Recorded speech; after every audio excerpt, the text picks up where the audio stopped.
በተመሳሳት የእብደትነትም ይኖራል፣ ከውጭ ደግሞ ንጽህና የበረዶነትም ይኖራል። ልክ እንደዚህ ሁሉ በተመሳሳት ኃጢአተኛም ጻድቅም ነን የሚለውን ለመግለጽ ነው። ወይም ይህንን የሉተርን ትምህርት ታውቃለህ ቃሉሽ? በተመሳሳት ጻድቅም ኃጢአተኛም የሚለውን እኛ የጸደቅን ኃጢአተኞች ነን ብሎ ያለውን አውቃለሁ። እሱን ትምህርት ግን የጸደቅን ኃጢአተኞች አይደለም ካሉሽ ያልኩ እኔ በተመሳሳይ ሰዓት ሙሉ በሙሉ ኃጢአተኛ ሙሉ በሙሉ ደግሞ ጻድቅ ነን የሚለው እንደሱ እኛ የጸደቅን ኃጢአተኞች ነን ብሎ ያለውን አውቃለሁ። ካለ እሱንም አንተ ያልከውንም አሳይሽ። ይህንን ካላወቅህ እኮ በቃ ታዲያ እንዴት አንተ እኮ እንደዚህ የጽድቅ ጉዳይ ላይ በተለይ ከሉትራን አንጻር ለመነጋገርም ገና አንተ። ለማንኛውም ይኸውልህ፣ ስለዛ ዝም ብዬ ቆይ ልንገርህ፣ መጽሐፍ እንድታነብ ልጋብዝህ። አሁን ቅድም የጋበዝኩህን የአሪስተር መግራዝን ሁለቱን መጽሐፍ አንብበናል። ሪፎርሜሽን ቶትና ዩስቲቲዲ የሚለውን ማለት ነው። ሁለቱን አንብብ። በቃ እሱ ላይ በደንብ በስፋት አለልህ። ከራሱ ከሉተርም በስፋት ይጠቅሳል። ዩስቲቲያዲ እና የእግዚአብሔር ጽድቅ ማለት ነው። ቅድም እንዳልኳቸው ሪፎርሜሽን ቶት የሚል ደግሞ በጣም ሁለቱ በጣም እውቅ የሆኑ አካዳሚካሊ በጣም በዓለም አቀፍ ደረጃ በጣም እውቅና ያላቸው ትልልቅ መጽሐፍት ናቸው። ማለት ጥሩ ጥሩ መጽሐፍት ናቸው። እነዚህን ሁለቱን ለአንብብ። እሺ ደሱ ቀጥል።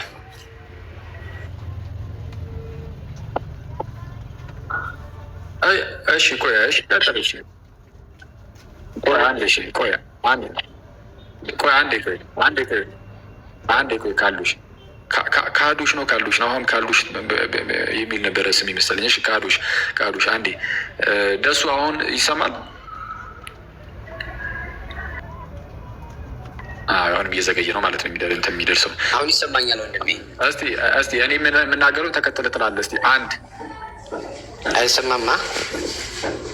በቃ እየዘገየ ነው። አንድ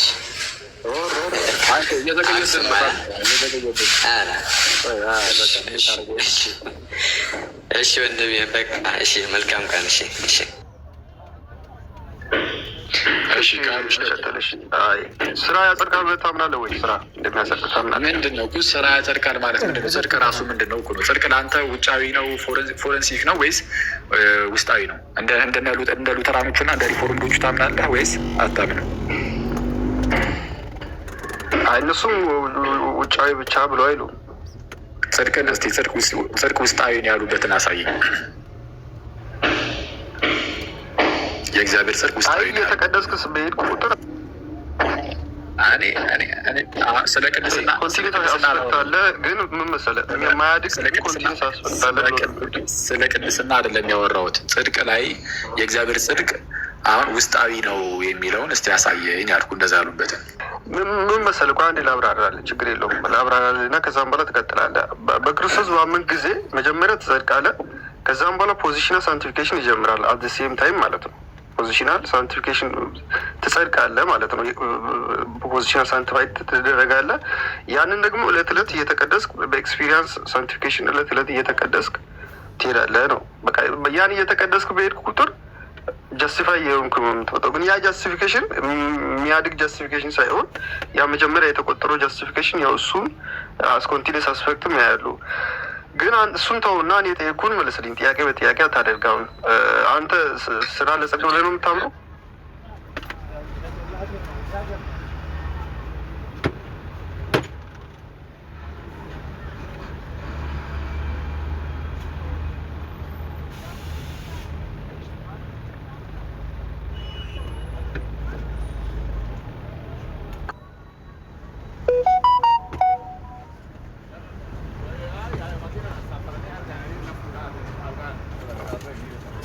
ወይም ውጫዊ ነው ኤክስትሪንሲክ ነው ይህ ስናገር ስለነበረ መታንተ ደግሞ የለም እንደዛ አይደለም ምናምን እያልክ ስለመጣ ኦኬ ማስረጃ አምጣ ስትባል ስማኝ አንዴ ቆይ። በግልጽ የማታውቀው ከሆነ አይ ይሄኛውን ነገር እንኳን አላውቅም ግን ወደ ሌላ ጥያቄ ልለፍ ትላለህ። ከዛ በኋላ እናልፋለን። ችግር የለውም። አይሰማም እንደ እኔ ድምፅ ከታች አይሰማም እያሉ እኮ ነው። አቂ አይሰማም እያሉ ነው። ሲስ ምንድን ነው? እኔ ጋር በደንብ ይሰማል። አረ በደንብ ይሰማል። ታች ነው ተቋርጦ ነበር። አኬ እሺ አሁንስ ይሰማል ጋይስ? አሁን ይሰማል እያሉ ነው። እሺ አሁን የሚሰማ ከሆነ እያልኩት ያለሁት ምንድን ነው? ወንድማችን ጋዱሽ ምንድን ነው ያደረገው? የሉትራኑ የሪፎርምዱ ይሄ ጽድቅን ኤክስትሪንሲክ ነው ውጫዊ ነው ጽድቅ ብለው ያስተምራሉ ምናምን ብዬ ስናገር ስለነበረ መጣና እንደዛ ብቻ ብሎ ያስተምሩ እነሱ ጽድቅን ውስጣዊም ነው ብሎ ያስተምራሉ ብሎ ተናገረ። ስለዛ እኛን ውሸታም የሚያደርግ ነገር ነው። ሰው እንደዛ ከሆነ ውስጣዊ ያሉበትን አምጣ ተባለ፣ ሊያመጣ አልቻለባቸው። ስለዛ ምን እያልኩት ነው? ምን እያልኩ አንተን አንደኛ ዝም ብለህ አትቀውም። በቃ ካላወቅኩ የሆነ ርዕስን አትንቀው፣ ጸጥ አለቀ። ስለዚህ የራስን ብቻ አቋም ይዘህ አይ እንደዛ የሚሉ ከሆነ አልቀበልም አለቀ። የማትቀበል ከሆነ የምትቀበል ከሆነ አዎ ትክክል፣ እኔም እንደዛ ነው የምቀበለው፣ በዚህ ላይ እንነጋገር ማለት ትችላለህ። የማታውቀው ከሆነ ግን የማታውቁት ርዕስ ውስጥ አትግቡ። ሌላ ጊዜ ሄዳችሁ አንብባችሁ ትመጡና ከዛ ደግሞ እናወራለን።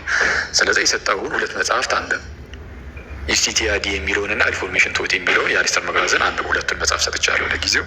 አሁን ቀጥለ ሌላ ጥያቄ ካለ መለስክልኝም እኮ የጠየኩት ስራ ያጸድቃል ወይ ብዬ ጠይቄ ያለው እና መልስልኝ እስቲ። እሺ ምን እኮስ ምን ማለት ነው መጽደቅ ማለት? መጽደቅ ማለት መጽደቅ ነው። ጀስቲፋይ ያደርጋል ስራ በእግዚአብሔር ፊት ትክክል ያደርጋል። እሱን እኮ ነው የምልህ። አሁን መጽደቅ ማለት መጽደቅ ነው አልከኝ። እኔ አሁን ለዚህ ነው አሁን ከቅድም ጀምሮ ጽድቅ የሚለውን ሰዎች የሚፈቱበት መንገድ የተለያየ ነው። አሁን በክርስቲያናዊ መንገድ ጽድቅን ክርስቲያናዊ በሆነው መጽሐፍ ቅዱሳዊ በሆነው መንገድ ካየኸው ስራ ከእምነት የቀደመ ስራ አይደለም። ከእምነት በኋላ የሚመጣው ስራ አዎ ያጸድቃል። መጽሐፍ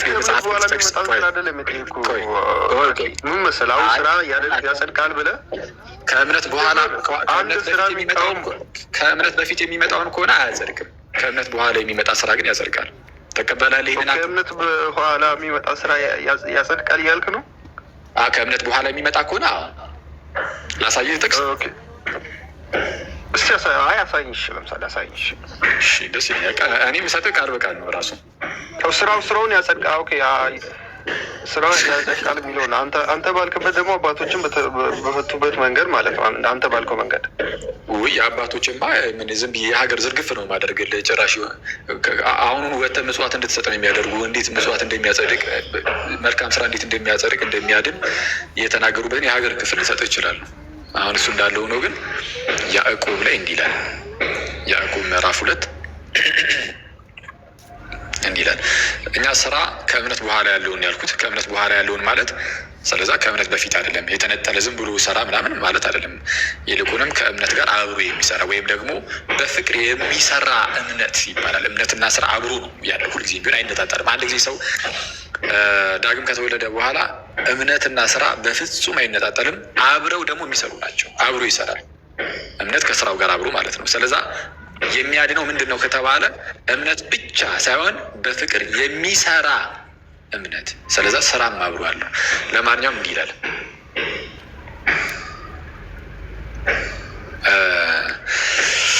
ከቁጥር 19 ጀምሮ እናንብበው። ያዕቆብ 2:19 እግዚአብሔር አንድ እንደሆነ አንተ ታምናለህ፣ መልካም ታደርጋለህ። አጋንንት ደግሞ ያምናሉ፣ ይንቀጠቀጡማል። ያው አጋንንትም ያምናል ግን አይድንም ነው። ምክንያቱም አጋንንት መልካም ስራ የላቸውም። እምነቱ አለ፣ ስራው ግን የለም እነሱ ጋር። እምነቱ ኖሮ ግን ስራው ከሌለ በቃ ሊድኑ አይችሉም፣ ሊጸድቁ አይችሉም። ቀጠል ያደረግን አንተ ከንቱ ሰው እምነት ከስራ ተለይቶ የሞተ መሆኑን ልታውቅ ትወዳለህን? እምነት ከስራ ተለይቶ ሚኒንግ አንድ ጊዜ ካመንክ በኋላ ግን ጭራሽ ፍሬን የማታፈራ ከሆነ ስራን የማትሰራ ከሆነ እሱ ከስራ የተለየ እምነት ይሆናል። ከዛን ያ እምነት የሞት ይሆንብሃል። ምንም ወደ እግዚአብሔር መንግስት ገብተህ ቢሆን በግንዱ ላይ ያለ ቅርንጫፍ ብትሆን እንኳን ፍሬን ካላፈራ ስራን የማትሰራ ከሆነ ትቆረጣለህ። ተቆርጠህ ደግሞ ትወድቃለህ ማለት ነው። ልክ ጌታችን በዮሐንስ ወንጌል ምዕራፍ 15 ላይ በእኔ ያለውን ቅርንጫፍ ፍሬ የማያፈራውን አባቱ ያስወግደዋል ብሎ እንደተናገረው በማን ያለውን? በእኔ ያለውን። ጌታ ኢየሱስ በእኔ ያለውን ብሎ ስለተናገረ ያ ቅርንጫፍ ኦልሬዲ በክርስቶስ እኮ ነው ያለው። ያለ እምነት መቼስ በክርስቶስ መሆን የሚቻል አይደለም። በግንዱ አትሆንም ያለ እምነት። ግን ፍሬ ደግሞ አለ በኋላ ላይ። ፍሬን ካላፈራህ ግን አንዴ ካመንክ በኋላ በክርስቶስ ከሆንክ በኋላ ፍሬን ባታፈራ ትቆረጣለህ። ስለዛ ምን አለ? አንተ ከንቱ ሰው እምነት ከስራ ተለይቶ የሞተ መሆኑን ልታውቅ ትወዳለህን? ሚኒንግ ከስራ ከተለየ ስራ የማትሰራ ከሆነ እምነቱ ብቻውን ሊያቆይህ ሊያጸድቅህ በፍጹም አይችልም። ስራ ከሌለ እምነቱ ብቻውን እንዲሁ ሊያጸድቅህ አይችልም። እሱ የሞተ ነው ማለት አንተን ራስህ ህያው ሊያደርግህ አይችልም።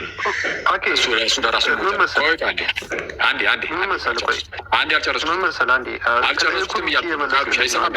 እኔ ስራ ብቻ ጽድቃለ ነው አምጣልኝ ያልኩት አንተ ከእምነት ጋር ያይዘ ነው። ሚዩት አድርግ ቃዶሽ እንዴ ልጨርስ እንጂ ምን ሆነ ነው ወንድሜ? እኔ ስራ ብቻ ያጸድቃል ብያለሁ ወይስ ከእምነት በኋላ ያለን ያልኩት? ከእምነት በኋላ እያልኩ ከእምነት በፊት አድርገህ ስራ ብቻ ያጸድቃል አስመሰለህ ታመጣለህ እንዴ? ለማንኛውም በደንብ አድርገህ ስማ። አባታችን አብርሃም ልጁን ይስሐቅን በመሰዊያው ባቀረበ ጊዜ በስራ የጸደቀ አልነበረምን? አባታችን አብርሃም በእምነት ጸደቀ ተብሎ ተነግሮለታል። በስራ ጸደቀ ተብሎም ተነግሮለታል። በስራ የጸደቀ አልነበረምን? እንዴት በስራው ጸደቀ? ያለ እምነት በፍጹም አይሆንም። ያለ እምነት እግዚአብሔር ደስ ማሰኘት አይቻልም ተብሏል። ስለዛ ከእምነት ውጭ የሆነ ስራ ብቻ ከሆነ አይቻልም፣ አያጸድቅም። ከእምነት በፊት ከሆነ ታዲያ ምንድን ነው? አብሮ የሚሰራ መሆን አለበት እምነት ከስራው ጋር። ስለዛ ምን አለ? እምነት ከስራው ጋር አብሮ ያደርግ እንደነበረ ይላል። ቁጥር 22 ላይ ተመልከት። እምነት ከምን ጋር? ከስራው ጋር አብሮ ምን ያደርግ እንደነበረ በስራም እምነት እንደተፈጸመ ትመለከታለህን? መጽሐፍም አብርሃምም እግዚአብሔርን አመነ ጽድቅም ሙሉ ተቆጠረለት ያለው ተፈጸመ። አብርሃምም አመነ ጽድቅም ሙሉ ተቆጠረለት የሚለው ቃል እሱ ራሱ ይሄ የተቆጠረለት መቆጠሩ እንዲህ የሚለው ቃል መፈጸም ራሱ ነበረበት። ይግድ የተፈጸመው መቼ ነው? ልጁን ይስሐቅን ባቀረበ ጊዜ ወይም በስራ ያኔ የእግዚአብሔር ወዳጅም ተባለ ይላል። ከዛን ይህን ጠቅለል ሲያደርገው ምን አለ? ቁጥር 24 ላይ ሰው በእምነት ብቻ ሳይሆን በስራ እንዲጸድቅ ታያላችሁ። በስመ አብ የሰማችሁ ነው።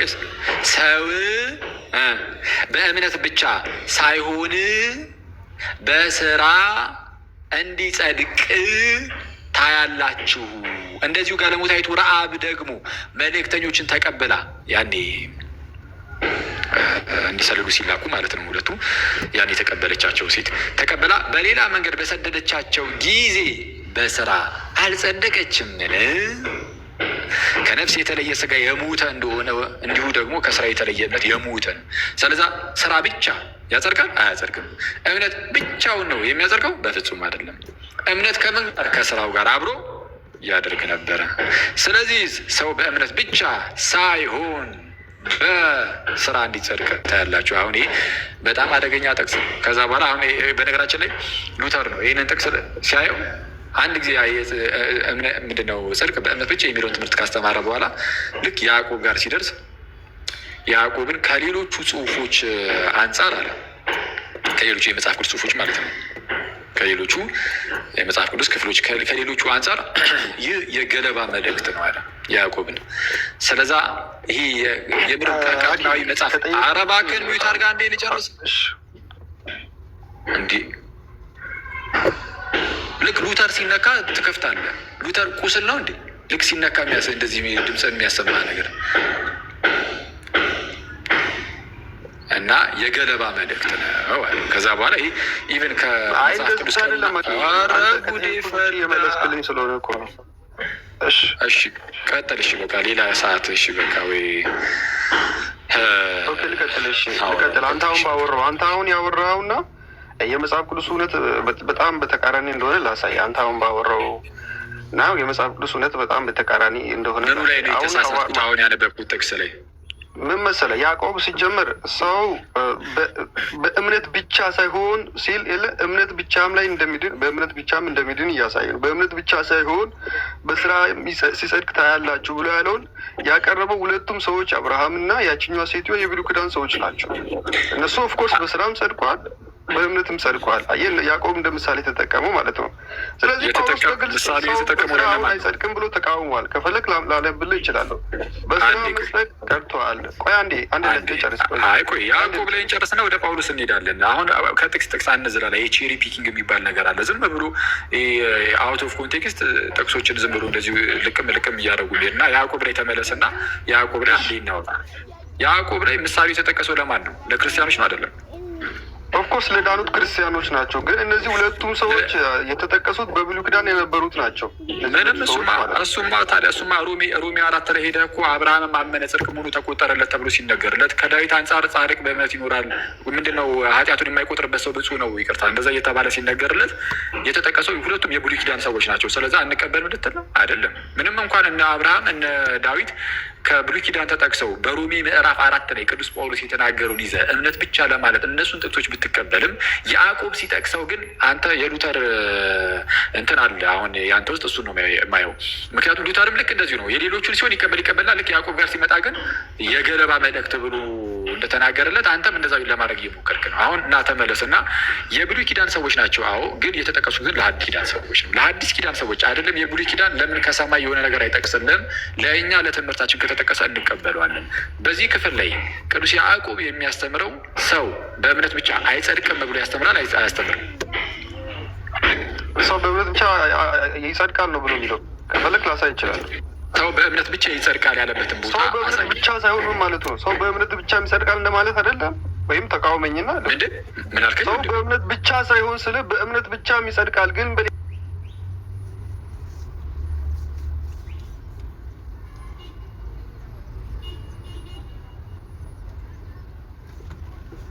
እሺ ወንድማችን እንዴት እየተረጎሙ እንደሆነ ላብራራላችሁ። አንተ ላይረዱ ይችላሉ።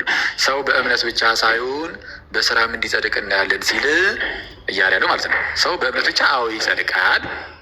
ጋይስ አሁን ወንድማችን እያለ ያለው ማለት ሰው በእምነት ብቻ ይጸድቃል፣ ግን በእምነት ብቻ ደግሞ አይደለም። በእምነት ብቻ ደግሞ ሳይሆን ደግሞ በስራም ደግሞ ይጸድቃል። ስለዚህ ሁለት መጸደቂያ መንገድ፣ በእምነት ብቻም ይጸድቃል በጎን ደግሞ በስራ ይጸድቃል እያለ ነው። አይደለም እንደዚህ ብሎ የፈታ እስቲ አንድ ፕሮቴስታንት መምህር አምጣ። ወይስ በራስህ ነው እንደፈለግ መጽሐፍ ቅዱስን እንደዚህ እንትን እያደረከው ያለው? አንድ የመጽሐፍ ቅዱስ የፕሮቴስታንት መተርጉም አምጣ። አንድ አፍጥን ሻንዲ ያመጣለሁ አልኩኝ እኮ መጀመሪያ ልጨርስና ተው ስታመጣ ሮሜ 4 ይሰማል ወዳጅ እዚህ ክፍል ላይ ኧረ እባክህን እንደው ያዕቆብን ጨርሰህ ትሄዳለህ። ሮሜ ላይ እኮ ምንም መውጫ ቀዳዳ እኮ እኮ የለህም። አውት ኦፍ ኮንቴክስት ጠቅሰህ ሰማኛ እንዲ እባክህን አውት ኦፍ ኮንቴክስት ታነባለህ። እሱን ሜጅ አስረዳሃለሁ። ያዕቆብ ላይ ግን መጀመሪያ ጨርሰህ ያዕቆብ ሁለት የመጽደቂያ መንገዶች የተለያዩ የመጽደቂያ መንገዶች ኖረው አንደኛው እምነት ብቻ አንደኛው ስራ የሚለውን ከየት አመጣኸው? ጠቅሱ እንደዛ አይ አሁን ላሳያ አንተ እንዳልከው እንዳልሆነ ላሳያ። አሁን አንተ የፕሮቴስታንት መተርጉም ማምጣ ብለን የምታመጣ አይነት ሰው ስላሉን እኔ አሁን በአውዱን ተከትዬ ላሳያ። እንዲህ ይላል ከላይ ከፍ ብለህ ቁጥር 22 ላይ እንዲህ ነው የሚለው።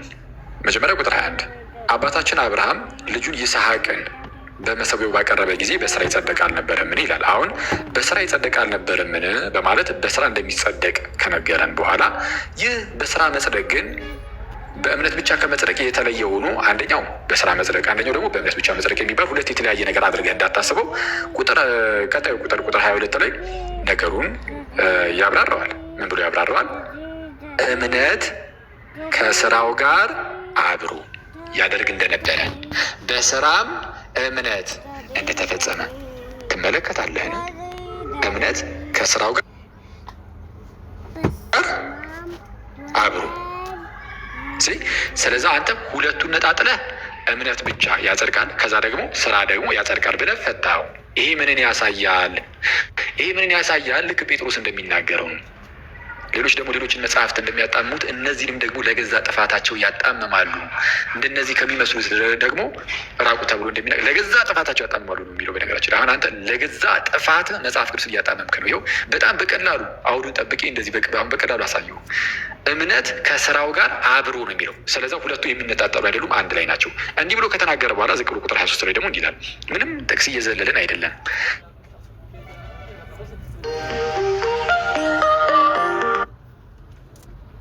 እግዚአብሔርን አመነ ተብሎ የተነገረለት ቃል አለ አይደል? አብርሃም አመነ ጽድቅ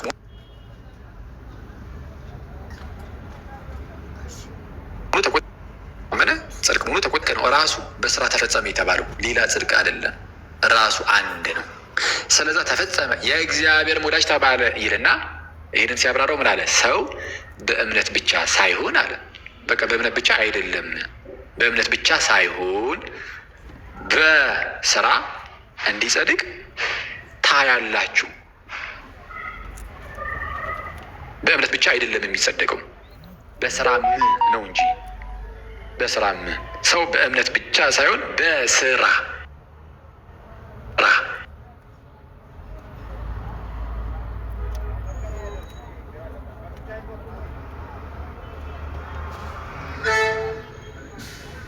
ብዙ አወራ እኮ እኔ ምን መሰለህ፣ እኔ የተቃወምኩት በስራ ይጸድቃል ብለህ ያልከውን ነው የተቃወምኩት እንጂ እውነተኛ እምነት ስራን ገንዘቡ እንዳደረገ ኦፍኮርስ ሁላችንም እናምናለን።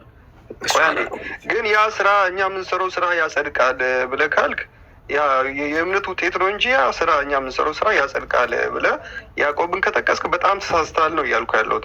ይኸው በስራ ይጸድቃል አላ። ቆይ ያዕቆብ ተሳስቷል ወይስ አልተሳሳተም? መጀመሪያ ንገረኝ። አልተሳሳተም ያዕቆብ። ያዕቆብ ካልተሳሳተ ሰው በእምነት ብቻ ሳይሆን በስራ እንዲጸድቅ ታያላችሁ ይላል። ሰው የብሉይ ኪዳን ሰዎች አላለም። ሰው በእምነት ብቻ ሲል እኮ እምነት ብቻ ነው የተቃወመ አይደለም እኮ አልክ። ችግር የለውም ችግር የለውም። አንዴ ቆይ በስራም እንዲጸድቅ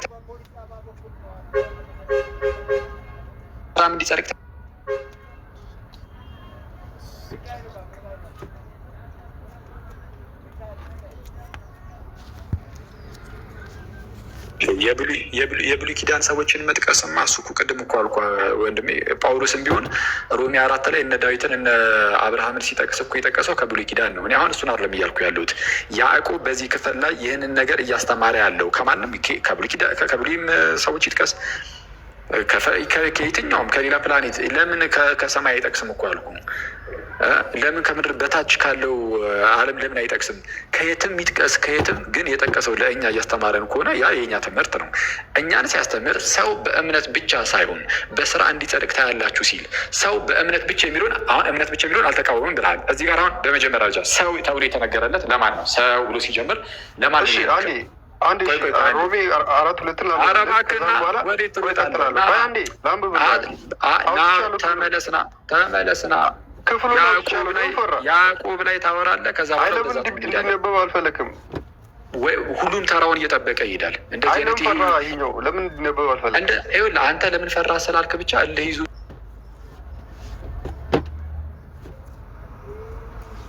አንተ ለምን ፈራ ስላልክ ብቻ እልህ ይዞ እያሰብክ ከሆነ በአንተ ደረጃ እንደዚህ ልጅ አይደሉም። በቃ አንድ ጊዜ ካልፈራ ሲላምባ ነገርኩህ እኮ ይኸውልህ እንደዚህ ምናምን እልህ አጋብተህ ዋናውን አስቀድሞ የተነሳውን የመጽሐፍ ቅዱስ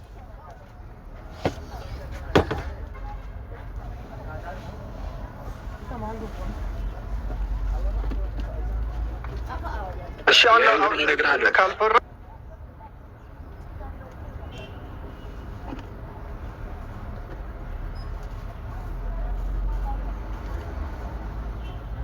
አሳያለሁ። ቆይ ና እዚህ ላይ መጀመሪያ ሉተር ጋር ና። ካሳየው ሉተር መናፍቅ ነው ትላለህ? አይደለም። እኔ ለምን የእግዚአብሔርን ቃል የተቃወመው ለምን አልቃወምም? እኔ የሉተርን ሀሳብ ሉተርን መናፍቅ ነው ትለዋለህ ወይ? የገለባ ምዕራፍ ማነው የገለባ መልእክት እንዳለው ካሳየው በራሳችሁ መዛግብት ማለት ነው። ካሳየው በራሱን ጭምር ካሳየው ይህን ነገር የተናገረበት በነገራችን ላይ ወደ ጀርመንኛ መጽሐፍ ቅዱስን ሲተረጉም በመግቢያው ላይ ነበር። አሁን እኔ ይህንን ነገር ካሳየው ሉተር እውነትም መናፍቅ ነው ብለህ ተመስክረቱ። ወደ ሌላው የትም አልሄድም። ለምን ሮሜ እንዲነበብ ፈራ? አንዴ ቆይ ይኸውልህ፣ ስለዛ የማታውቀውን ነገር ዝም ብለህ አትበድ። ተረጋጋና የተጀመረው ያልቃል። ያዕቆብ ላይ ና ያዕቆብ ሮሜ አንብቡ። ሮሜ 4:2 አንብቡ። ስለፈጠረ ጳውሎስ በግልጽ ስራ እንዴት እንደተቃወመ ያሳያል። ከእምነት በኋላ ያለውን ስራ ተቃውሞ ከሆነ እባክህን አንዴ ካዱሽ የማታወራ እኮ ነው። የተጀመረው ርዕስን ሳንጨርስ ወደዛ አንሄድም። የተጀመረው ላይ አሁን እንድንጨርስ የምትፈቅድ ከሆነ እናወራለን። አይ የተጀመረው ነገር አስጨነቀኝ እንዲሁ ላበላብ አደረገኝ ካልክ ከዚህ ትጠፋና ሮሜ 4:4 ቁጭ ብለህ ከታች ነው የምትማረው። እዚህ ራሱ በክብር ያው ሮሜ 4 ገስ ላይ ሆኜ በፍጹም አያስነብብም። ምክንያቱም ያዕቆብን ለምንድን ነው የምትዘለው እንዴ? ይሄ አንተ ስለ ስራ አይደለም እያወራን ያለ ነው። ስራ ያጸድቃል። ያዕቆብን ለምንድን ነው የምትዘለው? እንግዲህ ጉንጭ አልፋ ክርክር አታደርግብኝ ላይ አይደለም። ጳውሎስ በግልጽ ስራ አያጸድቅም ብሎ እየተቃወመ ነው። እሱንም እናየዋለን እኮ አልኩ እንዴ። አረኔ እናያለን እያልኩ ነው። ትክክለኛ ስራው ገንዘብ እንዳደረገ አምናለሁ። ወንድሜ ይቅርታ አድርግልኝ እባክህን።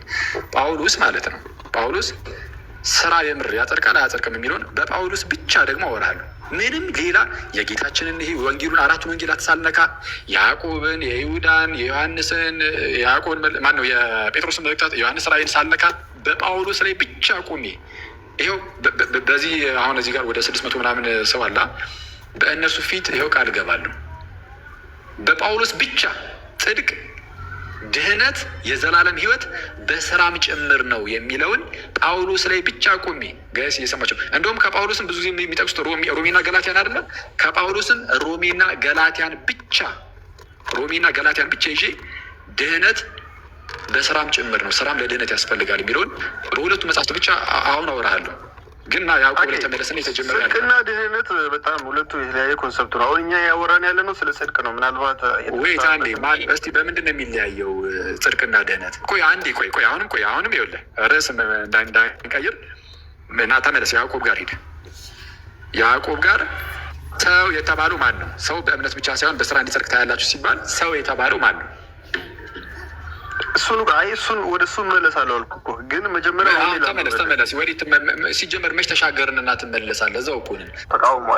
ችግር የለውም። ቀጠል አድርጎ እዛው ጋር ምን ይላል መሰለህ? አይተዋል አንተ ችግሩ እዛው ጋር ታቆማለህ። ስለ ዳዊትም ከታች ይናገርና ቁጥር 9 ላይ ይላል እንግዲህ ይህ ብጽዕና ስለመገረዝ ተነገረ ይላል ወይስ ደግሞ ስላለመገረዝ እምነቱ ለአብርሃም ጽድቅ ሆኖ ተቆጠረለት እንላለንና ግዝረትን ይቃወማል ማለት ነው ሲል በዋናነት የሚናገረው ስለ ግዝረት ነው።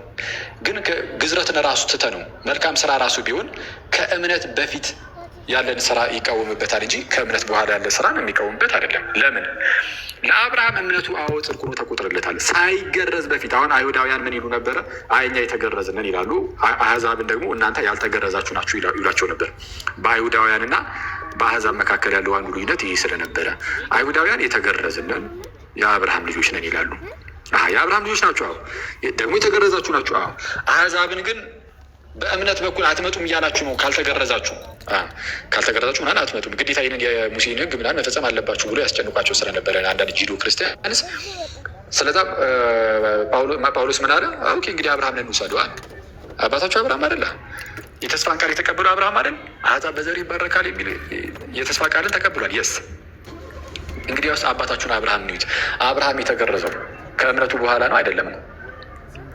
መጀመሪያ አብርሃም ሲመጣ ምንም እንኳን ከአብርሃም በኋላ የመጡት አይሁዳውያን ያው ገና በልጅነታቸው መገረዝ ቢጀምሩም ልጁንም በልጅነቱ ቢገርዘውም አብርሃም ግን አምኖ ከወጣ በኋላ ተገረዘ። በእግዚአብሔር ፊት ጽድቅ ሆኖ ተቆጠረለት የተባለው እምነቱ ነበር። ስለዛ ግዝረትን አሁን ወደ ጎን ያደርግና እምነትን አምጥቶ ያቆማል። ኮንቴክስት የሚባል ነገር አለ። አየህ፣ አንብብ። አንተ እንዳልከው አንድ የፈታ አባት ካለ አንተ እንዳልከው አሁን ይሄ ስለ ግዝረት ብቻ ነው እያወራ ያለው ብለህ ያልከውን እስቲ እንደዛ ያለ አንድ አባት ካለ አሳይ እስቲ። ሮሚ አራት ይሄው ጠቅሱን እኮ እዚሁ ጋር አሳየው። ዝም ብዬ አሁን እኔ ራንደም ሊኒ እውነቱን ለመናገር ይኸው ጌታን እኔ ከእናንተ ጋር አሁን እያወራሁ አይደለም። አሁን ዝም ብዬ ከፍቼ ዝም ብዬ ቅዱስ ዮሐንስ አፈወርቅን ከእናንተ እኩል ብናየው ከዚህ የተለየ ነገር አያወራም። አሁን አውጥቼ ባሳየህ ግን ታምናለህ? ከአሁን በኋላ አይ በቃ ይሄ ነገር እንደዚህ ነው ብለህ ታምናለህ? ኦፍኮርስ አምናለሁ። አሳይኝ። እሺ አሁን አውጣ እስኪ። እንግዲህ ከዛ ታማኝነትህንም በዛው እናየዋለን። እንዳልኩ ስራ ቢሆን እንኳን ግን ስራ ሁልጊዜም ቢሆን ስራ ሁልጊዜም ከእምነት በፊት ያለውን ከጥቅም ውጭ ወይም ደግሞ ሚና የሌለው አድርገን እናስቀምጣለን እንጂ ከእምነት በኋላ ያለው ስራ ግን በፍጹም የሚጣል አይደለም።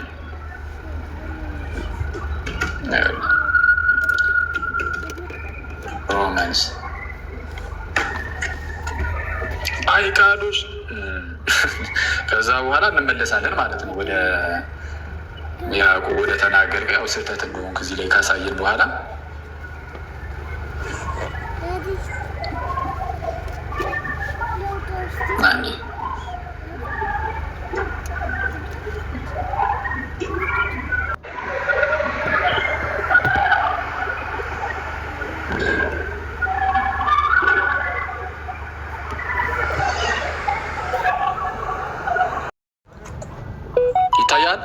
ወይስ ስክሪንሻት አድርጌ ላስቀምጠው እዚሁ ላይ እንድታነበው? አንብብ አንብብ አንብብ። ይኸው ሮሜ 4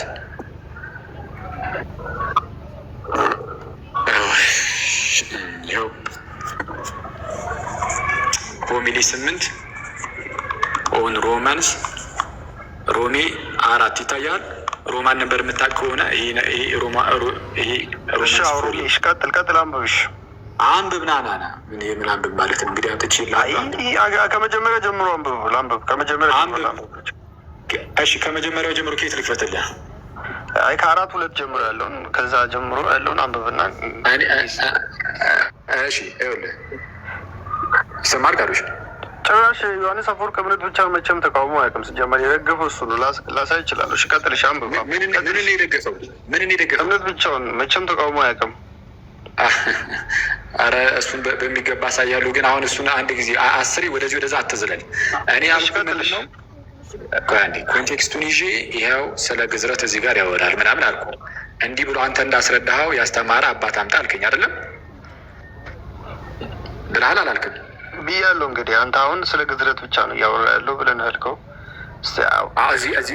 እዚህ ክፍል ላይ በዋናነት የሚያወራው ስለ ከግዝረት አንጻር ነው በዋናነት የሚያወራው ብያለሁ። ይኸው ሮሜ 1:2 ይኸውልህ ከመጀመሪያው ጀምረህ አንብብ፣ እንሰማሃለን፣ ጊዜ እንሰጥሃለን። ይኸው አንተ ነው ያመጣው። አንተ ችግር የለውም። ማስረጃ ብለህ የለ ይኸው አንብብ። ከመጀመሪያው ጀምሮ አነባለሁ ብለሃል። ይኸው ኦኬ ዋት ሻል ዊ ዜን ሳይ ዘ አብርሃም ፋዘር እንኳን ቀስ በልና ስለ አብርሃም ምን እንላለን? ዋት ሻል ዊ ሳይ አብርሃም ይላል። ስለ አብርሃም ምን እንላለን? አውር ፋዘር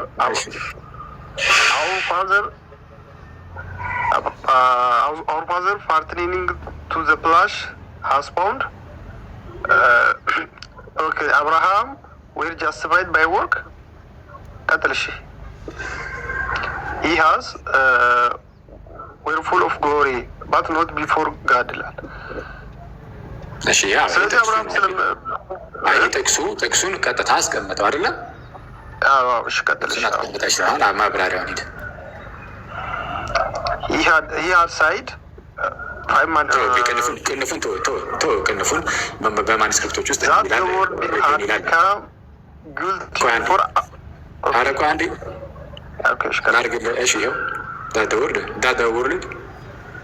ወርድ ሳይሆን ወርልድ። እሺ that the world had become guilty before God ይላል። ሰው ሁሉም ሳይ ለምንድን ነው የሚያስወርዱኝ ግን በዛ ለምን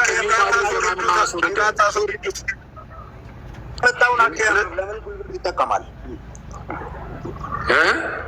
አታስወርዱትም። ያመጣው መረጃ ራስ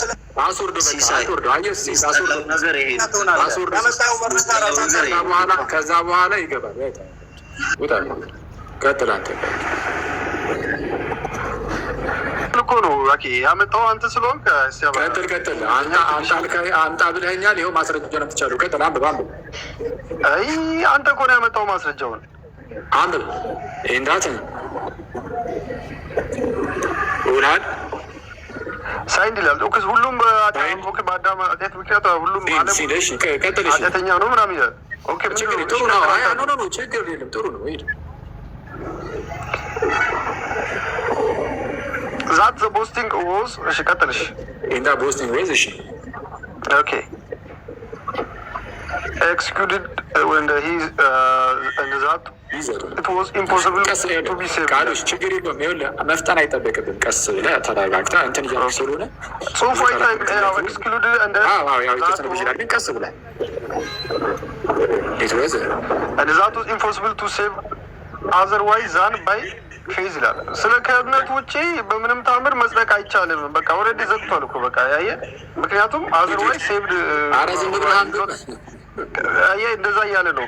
ሰው ሁሉ ዓለም ሁሉ ኃጢአተኛ ስለሆነ ሰው ሁሉ ኃጢአተኛ ስለሆኑ ሰው ሁሉ በደለኛ ስለሆኑ ከእምነት ውጪ መጽደቅ አይቻልም እያለ ነው። እሺ ቀጥል። እሺ ምክንያቱም እንትን ነው እየተረጎምክ መተርጎም ይቻላል። ጥሩ ነው። ከአሁን በኋላም ነው ኢንተንት አፖን ሻውንግ ዛት ሳልቬሽን so far from being matter of shame and even cause of the bright glory and the bright glory, cause of a bright glory.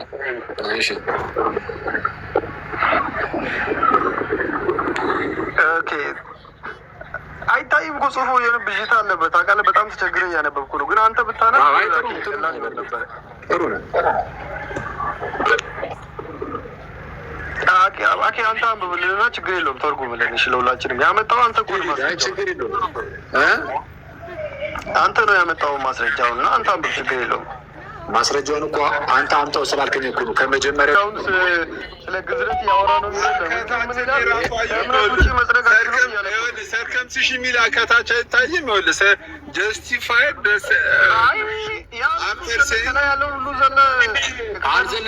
አልዘለልኩም። ይኸው እዚህ ላይ እኮ ነው። እንግዲህ ካለ እምነት ምንም ቢሆን በቃ መጽደቅ አልችልም ብሏል። ኦልሬዲ ጨርሷል። ያለ እምነት መጽደቅ የለምማ፣ ሁላችንም እናምናለን። ግን እዚህ ላይ ስለ ግዝረት እያወራ አይደለም ላልከው ምንድን ነው? ምንድን ነው የምትጨባበጠው? ልዩነታችን ያለ እምነት መጽደቅ የለም የሚል ላይ እኮ አይደለም። እናንተ ስራ ያጸድቃል ብላላ። አዎ ስራ ያጸድቃል። ስራ ያጸድቃል ማለት ያለ እምነት ጽድቅ አለ ማለት አይደለም። እንዴ ሰዎች ነው ብለህ ተርጉመሃል። እሱን አምጣ ስልህ ሮሜ 4 ላይ መጣ። ግን እዚህ ሮሜ 4 ላይ የብሉይ ኪዳን ሰዎች የሚጸድቁት በእምነት ብቻ ነው የሚል ነገር አላመጣህም። የተናገረው እኔ እንደዛ አላልኩም። ሁሉም በእምነት በአብርሃምም በስራ አንዴ ሰው የሚለው ምንድን ነው ብለህ ሰው የሚለው አብርሃምም በስራ የሚመካበት ነገር ይኖረው ነበረ ይላል እኮ። ያዕቆብ ምዕራፍ 2 ቁጥር 24 ላይ ሰው በእምነት ብቻ ሳይሆን ብሎ ሲናገር ሰው የተባለው ለማን የሚሆን ምክር ነው? እዛ ጋር የተጠቀሱት ሁለቱም ሰዎች ነግሬሃለሁ እኮ ቅድም። እንግዲህ የብሉይ ኪዳን ሰዎች ናቸው እነሱ። በስራም ጸድቋል። ስራም ያጸድቃል፣ እምነትም ያጸድቃል። ወዳጅ የብሉይ ኪዳን ሰዎች ተጠቅሰዋል። ግን እየተመከረ ያለው ግን ማን ነው? ለምሳሌ ከራ አንተ ከንቱ ሰው እምነት ከስራ ተለይቶ የሞተ መሆኑን ልታውቅ ትወዳለህን ሲል አንተ ከንቱ ሰው ያለው ክርስቲያኖችን ነው ወይስ የብሉይ ኪዳን ሰዎችን ነው? አንተ ከንቱ ሰው እያለ ያለ ኦኬ፣ አሁን ማየት አለብኝ። ይኸው ቁጥር 20 ላይ ነው። አንተ ከንቱ ሰው እያለ ቁጥር 20 ላይ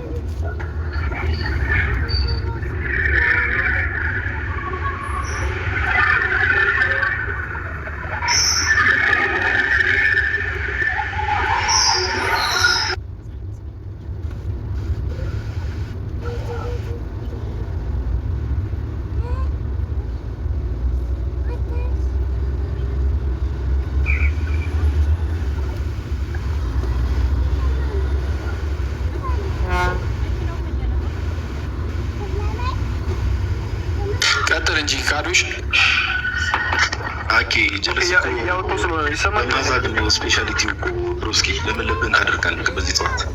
ኧረ በስመ አብ አንተ ዛጋ አደረግን እኮ። እሺ አንተ ከንቱ የተባለው ማን ነው? ኦኬ አንተ ከንቱ ሰው እምነት ከስራ ተለይቶ የሞተ መሆኑን ልታውቅ ትወዳለህ? አባታችን አብርሃም ልጁን አንተ ከንቱ የተባለው እዚህ ጋር ማን ነው? አንተ ከንቱ ሰው ተብሎ የተባለው ሰው ሁሉ ነው። እንደዚህ አትጠይቀኝ። አንደኛ ጥያቄውን ጠይቅና ከዛም በኋላ ልመልስልህ። የተጠቀሰው ማን ነው? አንተ ከንቱ የተባለው ማን ነው? ክርስቲያኖችን እያስተማረ ነው አይደለም? ክርስቲያኖችን እያስተማረ ነው። ኦፍኮርስ የዳኑ ሰዎችን አይደል? የአዲስ ኪዳን ሰዎችን።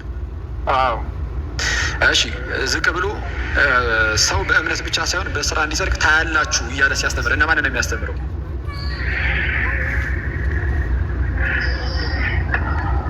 ክርስቲያኖችን እኮ ነው የሚያስተምረው። እሺ ለክርስቲያኖች ይህ ትምህርት የታመነ ነው? ሰው በእምነት ብቻ ሳይሆን በስራ መጽደቁ? ኦፍኮርስ እሱን አንዴ ላውራ። አንዴ ላምብልክ ብሎ ችግር የለውም። እስከ 22 ያለውን ላምብልህ። እስከ 2 ያለውን ማለት ነው። አባታችን አብርሃም ልጁን በይስሐቅ በመሰዊያ ባቀረበ ጊዜ በስራ ይጸደቅ አልነበረምን?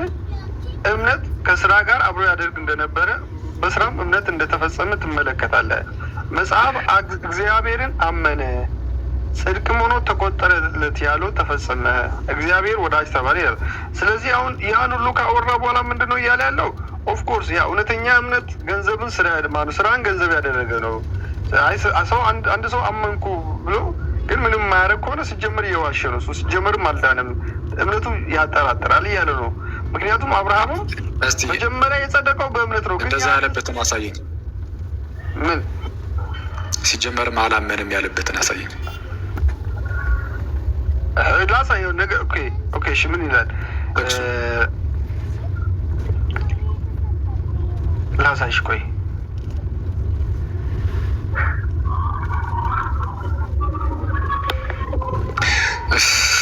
ጋዶሽ እንደው ስለፈጠረ በእናትህ እንደው አታድክምን። ማታ እንዴት ሆንክ? ራበህ ወይስ ትንሽ ሀሳብን ከተሰራ?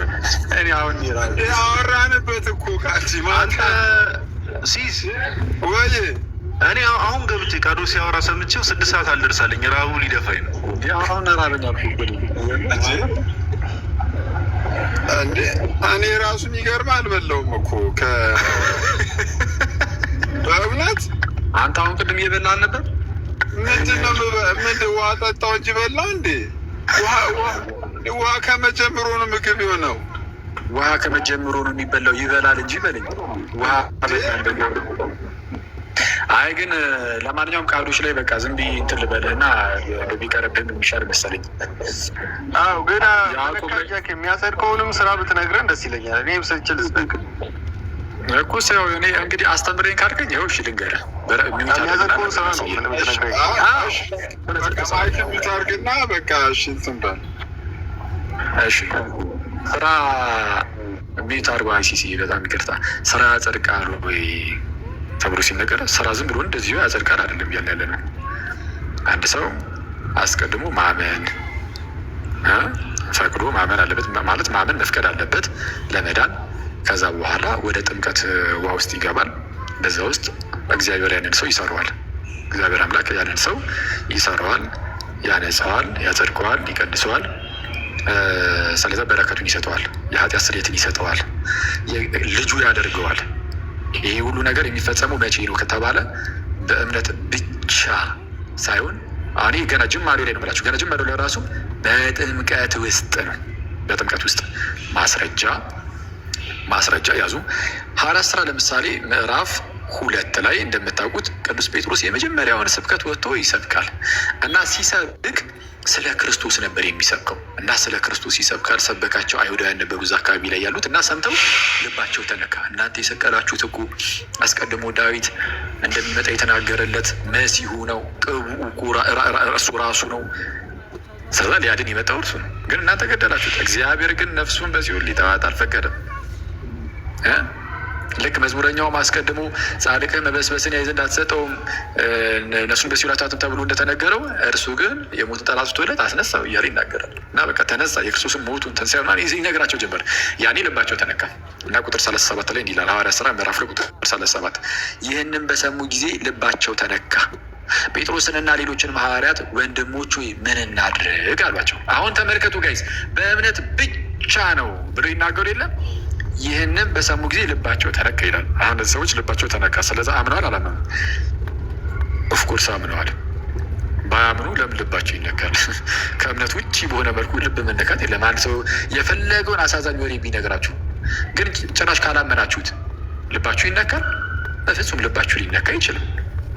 ልባችሁ ሊነካ አይችልም። ስለዛ ማመናቸውን የሚያሳይ ነው። ስለዛ አምነዋልና ልባቸው ተነካ። ጴጥሮስና ሌሎችንም ሐዋርያትን ምን አሏቸው? ወንድሞች ሆይ እንግዲህ ምን እናድርግ አሏቸው። ምን እናድርግ ሲሏቸው እነዚህ ሰዎች ባያምኑ ኖሮ እነ ጴጥሮስ ምንድን ነው መልሳቸው? እመኑ። የመጀመሪያው መልስ የሚሆነው እመን ነው። ልክ ሐዋርያት ሥራ ምዕራፍ 16 ላይ ያ የወህኒ ቤቱ ጠባቂ ምንም ወንጌል አልተነገረው፣ ምን አላለው? ተአምር ብቻ አየ አይደል? ከነ ጳውሎስ ላይ ሰንሰለቱ ወደቀ ምናምን። ይህ እንደዚህ አይነት ታላቅ ተአምር አይቶ ደነገጠ። ከዛ በኋላ ወዲያውኑ ተንበረከከ።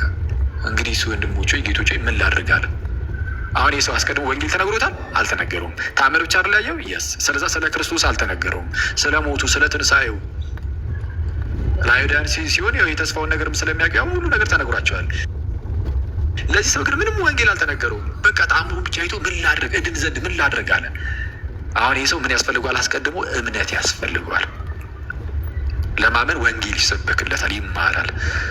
ስለዛ ምን አሉት እነሱም እመን እና አንተና ቤተሰቦች ትድናላችሁ አለ። አየህ፣ ያላመነ ሰው መጀመሪያ ምንድን የሚያደርግ የሚባለው እመን። ከዛ ወደ ቤት ገብቶ አስተማሯቸው፣ አመኑ። አመነ፣ ዳነ፣ ከነ ቤተሰቡ ተጠመቀ። ስለዛ አሁን ከነ ቤተሰቡ ይጠመቃል። መጀመሪያ ግን ምን ያደርጋል? ያምናል። ስለዛ የሆነ ሰው አስቀድሞ ካላመነ እንዳትረሱ፣ ለመዳን ምን ላድርግ ሲባል እመን ነው የምንለው። አንድ ሙስሊም ተመቶ እድን ዘንድ ምን ላድርግ ቢል እመን ነው የምንለው። በጌታ እመን፣ በጌታ በኢየሱስ ክርስቶስ እመን። አየህ፣ እምነት ይቀርባል። አሁን እነዚህ ሰዎች ግን ኦልሬዲ ልባቸው ተነካ ስለሚል ኦልሬዲ አምነዋል። ስላመኑ ጴጥሮስ እመኑ አይላቸውም። ኦልሬዲ አምነዋል። ከእምነቱ ቀጥሎ የሚነገረው ምንድን ነው? ጥምቀት ስለሆነ ጥምቀት ላይ ነው የሚለው። ንስሐና ጥምቀት ላይ ማለት አምናችሁ አሁን ንስሐ ገብታችሁ ተጠመቁ ነው። ስለዚህ ምን አለ ጴጥሮስም ንስሐ ግቡ ኃጢአታችሁም ይሰረይ ዘንድ እያንዳንዳችሁ በኢየሱስ ክርስቶስ ስም ተጠመቁ፣ የመንፈስ ቅዱስም ስጦታ ትቀበላላችሁ። ስለዚህ እነዚህ ሰዎች አስቀድሞ አምኖ ነበር? አላመኑ? አምኖ ነበር። ባያምኑ ኖሮ እመኑ ይባል ነበር። ስለዛ አሁን ማመናቸውን ያዙ። እንግዲህ ወንድሞቹ ምን እናድርግ ሲሉ ማለት ነው ልባቸው ተነክቶ አምነው እንደዚህ ብሎ ሲጠይቁ እንደነዚህ እንደ ፕሮቴስታንቶቹ ትምህርት ቢሆን ኖሩ ጴጥሮስ ምን ነበር የሚላቸው? ኮንግራት የኃጢአት ስርየትን አግኝታችኋል፣ በስሙ የኃጢአት ስርየትን አግኝታችኋል፣ ምክንያቱም አምናችኋል እና ጸድቃችኋል። በሉ አሁን ደግሞ መዳናችሁን ለማሳየት ያህል ተጠመቁ ይላቸው ነበር። ግን ጴጥሮስ ፕሮቴስታንት አይደለም። ጴጥሮስ ክርስቲያን ነው እንጂ ፕሮቴስታንት አይደለም እና በእምነት ብቻ የኃጢአት ስርየት የሚባል ነገር እርሱ ጋር አይታወቅም እና ቀጠል አድርጎ ምን አለ? ንስሐ ግቡ። እሺ ኃጢአታችሁም ይሰረይ ዘንድ። ስለዛ የኃጢአት ስርየትን አላገኛችሁም እያላቸው እኮ ነው። አምነዋል እኮ ግን የኃጢአት ስርየትን እንኳን አላገኝም። የኃጢአታችሁ ይሰረይ ዘንድ በኢየሱስ ክርስቶስም ተጠመቁ። ስለዛ እምነት ብቻ ሳይሆን ጥምቀት ያስፈልጋል የግድ። ገና ጅማሬው ላይ ድህነት ሲጀምር እንደዚህ ነው። አዎ እምነት ያስፈልጋል። ከዛ ደግሞ ጥምቀቱ ከምስጢራት መካፈል። እምነትም ስንል በነገራችን ላይ በትክክለኛ አስተምህሩ ላይ እስከተመሰረተ ድረስ ብቻ ነው እምነት ራሱ የሚያድነው። እንኳን ጥምቀት እምነት ራሱ የሚያድን ትክክለኛውን ትምህርት ሰምተ ያመንክ እንደሆነ ነው። ለምሳሌ የሥላሴ ትምህርትን የሚክዱ ኦንሊ ጂሰሶችን ሰምተ በቃ በጌታ በኢየሱስ አመንኩኝ ብትል አትድንም። በጌታ አመንኩኝ እያልክ ነው ግን አትድንም። ለምን? የተሳሳተ ትምህርት ነው ሰምተ ያመንከው። ኑፋቄን ነው ሰምተ ያመንከው። ልክ እንደዚህ ሁሉ አሁንም ወደ ፕሮቴስታንቶች ሄደ የተሳሳተ ትምህርት ሰምተ ብታምን አትድንም። የእምነት የማዳን ራሱ ብቃት ኤፊካሲው አይኖረውም። እምነት የማዳን ብቃት የሚኖረው እምነት የማዳን ኤፊካሲ የሚኖረው ትክክለኛው ትምህርት ላይ እስከተመሰረተ ብቻ ነው። ሳውንድ ዶክትሪን ላይ እውነተኛ አስተምህሩን ሰምቶ እውነተኛ የእግዚአብሔርን ቃል ሰምቶ ሲያምን ነው አንድ ሰው የሚለው። ምክንያቱም እምነት ከመስማት ነው ብቻ አይደለም የሚለው፣ መስማትም ደግሞ ይላል በኑፋቄ ነው አይልም። እምነት ከመስማት ነው መስማትም በኑፋቄ ነው ይላል አይልም እኮ። እምነት ከመስማት ነው መስማትም በእግዚአብሔር ቃል፣ እውነተኛውን የእግዚአብሔርን ቃል። አንድ ሰው አይ እኔ እኮ የተናገርኩት የእግዚአብሔር ቃል ነው ስላለ አይደለም። ሉተር ለምሳሌ የጽድቅ ትምህርቱን እና የእምነት ብቻ ትምህርቱን የእግዚአብሔር ቃል ነው ብሎ መጥቶ ነበረ። ግን ውሸት ጭራሽ በመጽሐፍ ቅዱስም በቤተክርስቲያን ታሪክ አንዴ እንኳን የማይታወቅ እንግዳ ትምህርትን ይዞ የመጣው ፎረንሲክ የሆነውን ያንን እይታ ማለት ነው፣ ውጫዊ የሆነውን ጽድቅ ብሎ ያስተማሩን። ግን የእግዚአብሔር ቃል ነው እያለ እያወጀ መጣ። በሚያስገርም ሁኔታ እንደዛ ነው። ሐሰተኛ መምህራን የእግዚአብሔር ቃል ነው እያሉ ይመጣሉ። ግን የራሳቸው ትምህርት ነው። የሰው እንደ ሰው የሆነ ትምህርትን ሰምተ ደግሞ መጽደቅ አትችልም። በፍጹም አትድንም። እምነቱ ራሱ አያድንም። ገና ጥምቀት ጋር ሳትደርስ እምነቱ ራሱ ሐሰተኛ ያስብላል። ስለዛ እምነት ከጥምቀት ይኸው እንዳየነው ማለት ነው። ስለዛ እምነት ብቻ የሚባል ነገር ጅማሬው ላይም የለም። ጅማሬው ላይም አሁን ስራ የቱ ጋር የሚመጣው ከተባለ ከዚህ በኋላ ነው። አንድ ሰው እምነትን አምኖ ከምስጢራት ከተካፈለ በኋላ ስራ ደግሞ እየሰራ ይኖራል። ልክ በዚህ ከዛ በፊት ግን ስራ አያድንም እንዳልኳችሁ ከጸጋው ነው። ጸጋው በእምነት ያድነናል። ልክ ጥምቀቱ ስትገባ ጥምቀቱ ውስጥ ገብተህ እየዳንክ ያለው በስራ አይደለም በእምነት ነው። እግዚአብሔር ጸጋውን ይሰጥሃል። አምነህ ወደ ጥምቀቱ ስትገባ በጥምቀት ውስጥ ነው የሚሰጥኸው። ግን አምነሃልና እንጂ ሰርተሃልና አይደለም። ስለዚህ ምን ይላል ጳውሎስ በኤፌሶን መልእክቱ ምዕራፍ 2 ላይ ጸጋው በስራ አድኗችኋል አይልም። ጸጋው በእምነት አድኗችኋል፣ ይህም ከእናንተ አይደለም፣ ማንም እንዳይመካ ከስራ አይደለም ብሎ መኩራራትን ሁሉ ያወዳድመዋል። ቦስቲንግን ኩራት እንዳይሰማ ያደርጋል። አየህ ትሁት እንድትሆን ያደርጋል። ሰርቼ ከዛን እግዚአብሔር አየኝና ስራዬን አይቶት አንተማ ጥሩ ሰርታልና በቃ ጸጋ ልስጥህ ብሎ እንደዛ አይደለም። እንደዛማ ከሆነ ጸጋ ምኑን ጸጋ ሆነ? ጸጋ ራሱ ጸጋ መሆኑ ቀርቷል። ስጦታ ከተባለ ሳትሰራ እንደዚህ ሲሰጥ ነው። ለምሳሌ አንድ ሰው ከእናንተ መካከል እስቲ ለምሳሌ ጋዲ ለምሳሌ መጡ ዝም ብሎ እንደዚሁ በስጦታ መልክ ማለት ነው ዛሬ ምሳ ቢሰጠኝ ዝም ብሎ ምሳ ቢሰጠኝ ይህ ስጦታ ነው። ግን የሆነ ነገር አሰርቶ እንግዲህ ቢሰጠኝ ክፍያዬ ነው። ጋዲ ደግሞ ብዙ ጊዜ አሰርቶ አይደለም የሚሰጠው፣ ዝም ብሎ የሚሰጠው ነገር አለው። ጋዲ ዝም ብሎ ዛሬ አሁን እሱ ታዩታላቸው። አሁን ምሳ ዝም ብሎ ቤቴ ድረስ ይልካል፣ ወይም ደግሞ በቃ ወጥተን ካልጋበዝኩ ይላል። እኔ ነፃ ስጦታ ይባላል። አይተዋል። ነፃ ስጦታ ጋዲ በውስጥ ጽፍልሻለሁ። ስጦታ ይባላል። እና ሰርቼ ከሆነ ግን የሚሰጠኝ ጋዲ ያንን ምሳ የሰጠኝ ሰርቼለት የሆነ ነገር ሰርቼለት ከሆነ ግን እሱ ስጦታ አይባልም፣ ክፍያ ይባላል። ደሞዝ ነው። አየህ፣ የእግዚአብሔር ጸጋ ደግሞ ስጦታ ነው። እኛ አስቀድመን ሰርተን ያገኘነው ሳይሆን እንዲሁ ነው የሚሰጠን። ከዛ በኋላ ጸጋውን ከሰጠን በኋላና ዳግም ከወለደን በኋላ ግን ምን እናደርጋለን? እለት እለት ፍሬን እያፈራን በተቀበልነው በዛ ጸጋ ማለት ነው። ያ የተቀበልነው ጸጋ ኃጢአተኝነትን፣ ዓለማዊ ምኞትን የሚያስክድ የታላቁ አምላካችንን የመድኃኒታችን የኢየሱስ ክርስቶስን የክብሩን መገለጥ እንድንጠብቅ የሚያደርገን የሚያስተምረን፣ እግዚአብሔርን በመምሰል እንድንኖር ጸጥና ዝግ ብለን ራስን በመግዛት ከነውር ከነቀፋ ዞር ብለን እንድንኖር የሚያስተምረን ጸጋን የተቀበልነው። ቲቶ ላይ እንደተነገረው ሰዎችን ሁሉ የሚያድን የእግዚአብሔር ጸጋ ተገልጧልና ተብሎ እንደተነገረ ማለት ነው። ያንን ጸጋ ረዳት አድርገን ከኃጢአት እየራቀን በንጽህና በቅድስና ፍሬን በማፍራት ክርስቶስን በመምሰሌት ውስጥ ደግሞ ከፍ ከፍ እያለን ደግሞ እናድጋለን። ይህ ድህነትን መፈጸም ይባላል። ፊልጵስዩስ ምዕራፍ 2 ላይ እንደተነገረው መዳናችሁን ፈጽሙ። ቁጥር 12 ላይ በፍርሃትና በመንቀጥቀጥ ሆናችሁ ነው የሚለው። ያው እንደታዘዛችሁ ሆናችሁ በፍርሃትና በመንቀጥቀጥ የራሳችሁን መዳን ፈጽሙ። ምንም ሳንሰራ ይኸው ወደ ድህነት ዓለም ገባን። ምንም ሳንሰራ አንድ እንኳን መልካም ስራችን ሳይታይ አምነን ወደ ሚስጥራቱ ስንጠጋ ጌታ በሚስጥራቱ በኩል ይህንን ጸጋ ሰጠን፣ አሸከመን፣ ወደ እኛ አደረገ። በዛ ውስጥም ቀደሰን፣ አጸደቀን። ታዲያ ምንድን ነው ከተባለ አሁን እኛ ወይም ደግሞ ጽድቁ እንዲቆጠርልን አደረገም። ታዲያ ምንድን ነው ከተባለ በዚህ ውስጥ ደግሞ እያደግን እንሄዳለን፣ ከፍ እያለን ፍሬን እያፈራን። ይሄ ለክርስቲያን አማራጭ አይደለም፣ ለድህነቱ የግድ ነው፣ የሚያስፈልግ ነገር ነው። ማስረጃ ከማን? ከጳውሎስ። ጳውሎስ እንዲህ ይላል። ለምሳሌ ገላትያ ላይ ምዕራፍ 6 ቁጥር 7 እንዲህ ይላል፣ አትሳቱ። እኔ አሁን ይሄ ቀጥታ ለፕሮቴስታንት ወንድምነቶች አትሳቱ፣ በእውነት ስሙ በደንብ አትሳቱ። እግዚአብሔር አይዘበትበትም። ሰው የሚዘራውን ያንኑ ደግሞ ያጭዳልና። ስለዚህ ይሄ አክቹዋሊ ጳውሎስ የተናገረው ለእኛ ነው። ጳውሎስ የተናገረው ለእኛ በጣም ፕሮቴስታንቶቹ እዚህ ላይ የተከራከሩ ስለሆነ ለእነሱ ማድረገን እንጥቀሰው ብዬ ነው። አትሳቱ፣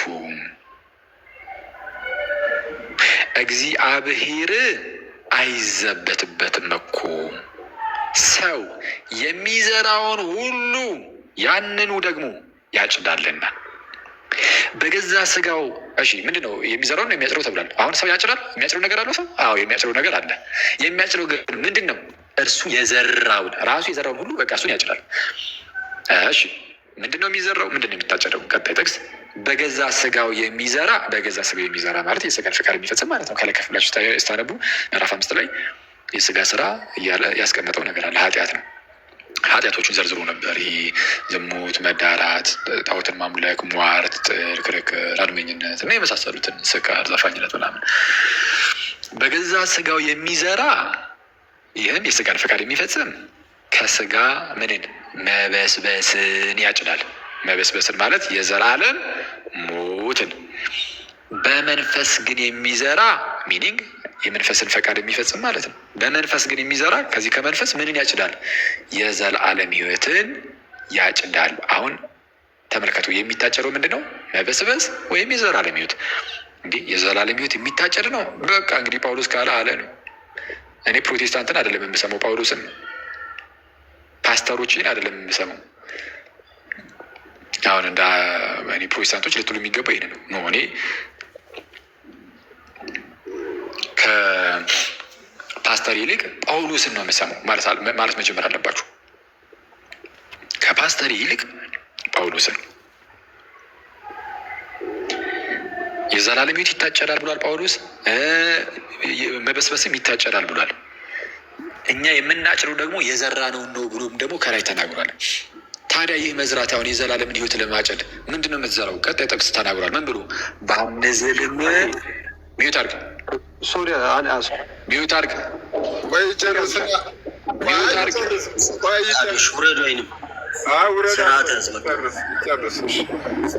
አይ በቃ አስተምረኝ ብሎ እኮ ሚዩት አድርጎ በቃ እየተማረ ነው። አለቀ። ከአሁን በኋላ ምንም የማውራት ሞራሉ የለም። ከፈለግ እድል እንሰጣለን። እሺ፣ ግን ሚዩት አድርግ ማለት አትግባ። አንዴ ልድገሙ። በገዛ ስጋው የሚዘራ ከስጋ መበስበስን ያጭዳል፣ በመንፈስ ግን የሚዘራ ከመንፈስ የዘላለምን ሕይወት ያጭዳል። የዘላለም ሕይወት ይታጨዳል ካለ በኋላ እንዴት ነው የምንዘራው? ቀጠል አድርጎ ይላል፣ ባንዝልም በጊዜው እናጭዳለንና መልካም ስራን ለመስራት አንታክት። ሰው የዘራው ነው ሁሉ ነው የሚያጭደው። አዎ በጊዜው ደግሞ እናጭዳለን። ስለዚህ ምን እናደርግ? እንዝራ። ምን? መልካም ስራን ለመስራት አንታክት። መልካም ስራን በመስራት መልካም ስራ መስራት ደግሞ የመንፈስን ፈቃድ መፈጸም ነው እና የእግዚአብሔርን ፈቃድ እየፈጸሙ መኖር ነው እና የአባቴን ፈቃድ የሚፈጽም እንጂ ጌታዊ ጌታዊ የሚለኝ ሁሉ ወደ እግዚአብሔር መንግስት የሚገባ አይደለም ብሎ ተናግሯል። እና ስለዚህም መልካም ስራን በመስራት ማለትም ፍሬን በማፍራት በግንዱ ላይ ሆነን በክርስቶስ ላይ ሆነን ፍሬን በማፍራት የዘላለምን ሕይወት መጨረሻ ላይ እናጭዳለን። ጳውሎስ ካለ አለ ነው። አይ አንድ ሰው እኮ ካመነ በኋላ ፍሬን አለማፍራት አይችልም የሚሉ አንዳንድ ሰዎች አሉ። ማን ያለው እንደዛ? ፊት አመጣ። አንድ ያመነ ሰው ፍሬን አለማፍራት አይችልም የሚል አንድ ጥቅስ አለ መጽሐፍ ቅዱስ ላይ? የለም። ይህንን የሚለው ማን ነው? ፓስተር። መጽሐፍስ ምን አለ? ጳውሎስ ምን አለ? ጴጥሮስ ምን አለ? ጌታ ኢየሱስስ ምን አለ? አንድ ሰው ካመነ በኋላ የምርም አምኑ ከዳነ ከተዋጀ በኋላ ፍሬን ላያፈራ ይችላል አይችልም? እስቲ ንገሩ ጋይስ። አንድ ሰው ካመነ በኋላ ከዳነ፣ ያውም ከዳነ በኋላ ማለት ነው፣ ከተዋጀ በኋላ ፍሬን አለማፍራት አይችልም? ይችላል አይችልም? አለማፍራት ማለት ነው ማለት ነሰሲቲ ያለበት በቃ ግዴታ በቃ አለማፍራት በማይችል ደረጃ እንደዚህ አይነት ሁኔታ ውስጥ ነው የሚገባው። አለማፍራት ይችላል አይችልም? ንገሩኝ እስቲ። አለማፍራት ይችላል። ሳክሳ ከታች ያሉት አይበቃም? እሺ ሰው አለማፍራት ይችላል። እስቲል ነጻ ፈቃዱን አልተቀማም። ያ ሰው አንዴ ወደ ብርሃን ከመጣ በኋላ በጨለማ የሚመላለስ ከሆነ አለቀ፣ በጨለማ ወድቆ ይቀራል። ስለዚህ አንድ ሰው ካመነ በኋላ ፍሬን ላያፈራ ይችላል።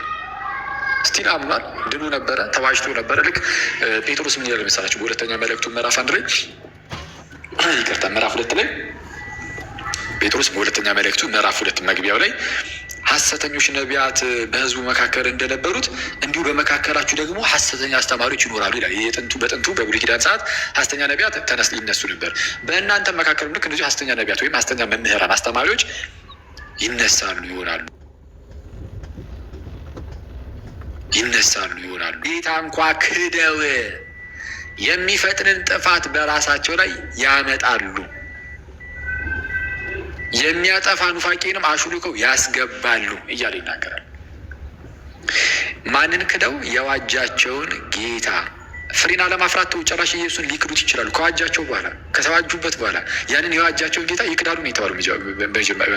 በነገራችን ላይ ሰው አስቀድሞ ኦልሬዲ በጌታ የሆኑ የተዋጁ ሰዎች ያንን የዋጃቸውን ጌታ እንኳን ክደው የዋጃቸውን ጌታ ክደው ማለት ነው የሚፈጥንን ጥፋት በራሳቸው ላይ እየሳቡ የሚያጠፋ ኑፋቄን አሹልኮ ያስገባሉ ይላል።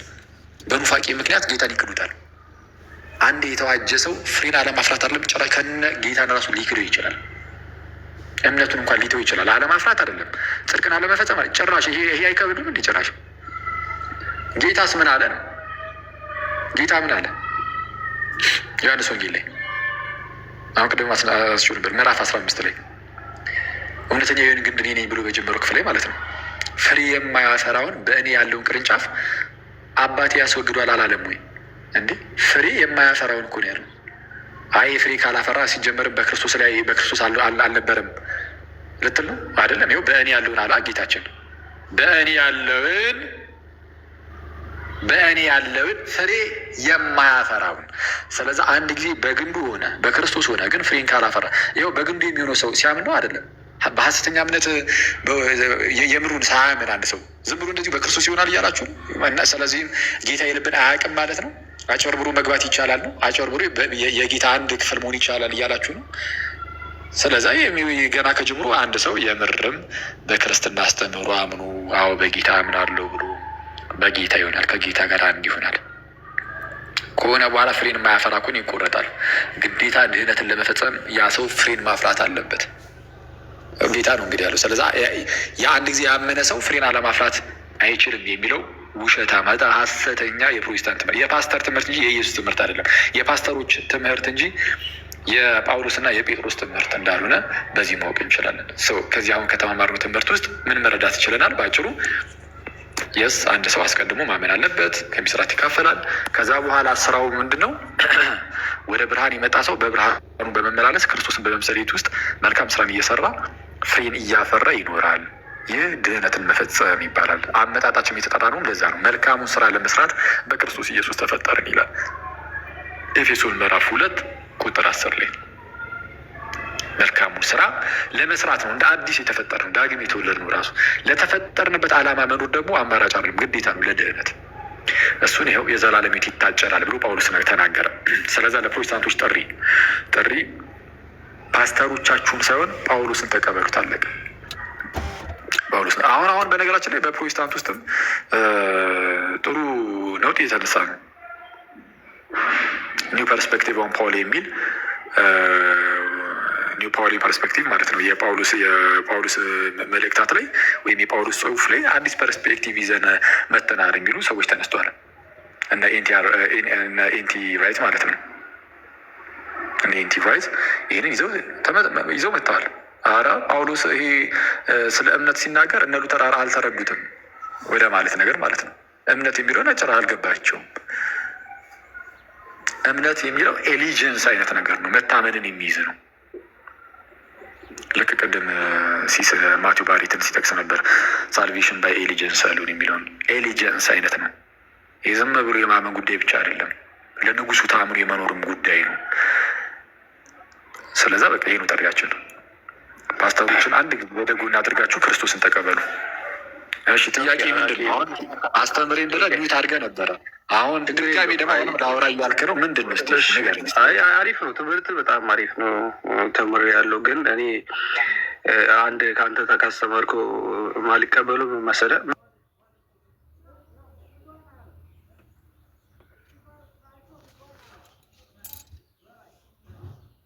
ለመዳን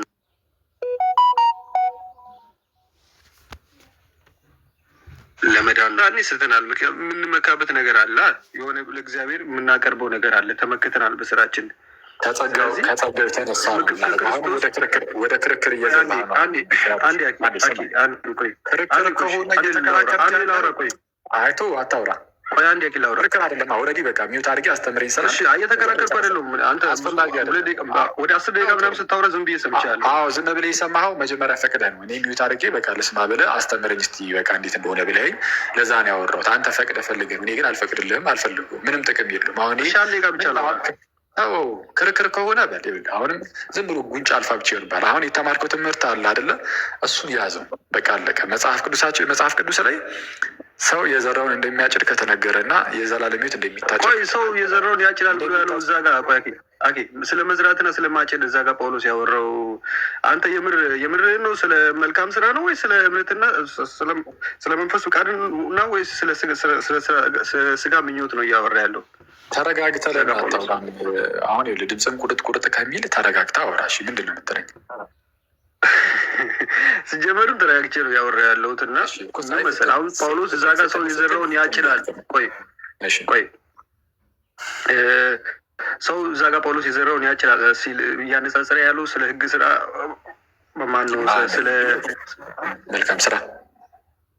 አዎ ስለ መልካም ስራ እና ስለ እምነት ነው ወይስ ስለ እምነትንና ስለ አለማመንና ስለ ማመን ነው ጳውሎስ እያነጻጸረ ያለው? አይ በቃ እዛ ክፍል ላይ የተነገረው በእምነት ውስጥ ላለ ሰው ነው የተነገረው። በእምነት ውስጥ ላለ ሰው ሲናገር ደግሞ ስለ መልካም ስራ ተነግሯል። መጽሐፍ ቅዱስን አውጣ፣ እዛው ክፍል ላይ ሂድ አውጣ። እሺ አውጥቻለሁ። ስንት ላውጣለህ? ምዕራፍ 7ን ብቻውን አንብቡ መጀመሪያ። ማን ነው? ይቅርታ ቁጥር 7 ይቅርታ ቁጥር 7ን ብቻ ማለት ነው። ስንቱን አትፈልጉም? እኩል ሰው እንሄዳለን። መጀመሪያ ቁጥር 7ን ብቻ አንብብ አልኩ። እኔ ምልህን ብቻ አድርግ፣ አለበለዚያ አንዱ አታዝገኝ። ቁጥር 7 8ንም እናነባለን። መጀመሪያ 7ን አንብብ፣ ከዛን 8ን ታነባለህ። ወንድሜ እባክህ አትሳቱ። እግዚአብሔር አይዘበትበትም። ሰው የሚዘራውን ሁሉ ያንኑን ደግሞ ያጭዳል። በገዛ ስጋው እባክህ ታነባለህ። አንዴ ተረጋጋ። አንተ እንዴት ነው? ለምን ሰው እንትን ትላለህ? አታነጉለን በጌታ አትሳቱ። እግዚአብሔር ምን አለ? አይዘበትበትም። ሰው የሚዘራውን ሁሉ ያንኑ ደግሞ ያጭዳልና። ስለዚህ አሁን ሰው የሚያጭደው ነገር አለ የለም? ቃሉሽ የሚያጭደው አለ ኦፍኮርስ። እሺ ያ የሚያጭደው ነገር ደግሞ ራሱ የሚዘራውን ነው አይደለም?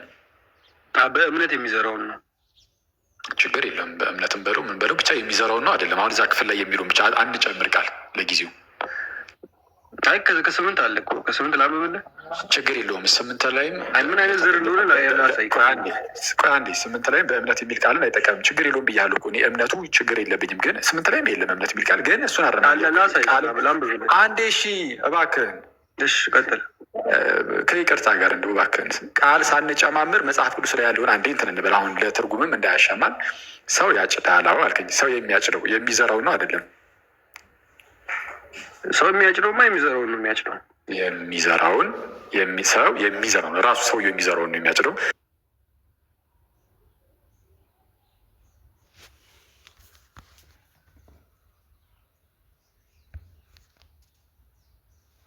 ምንድን ነው?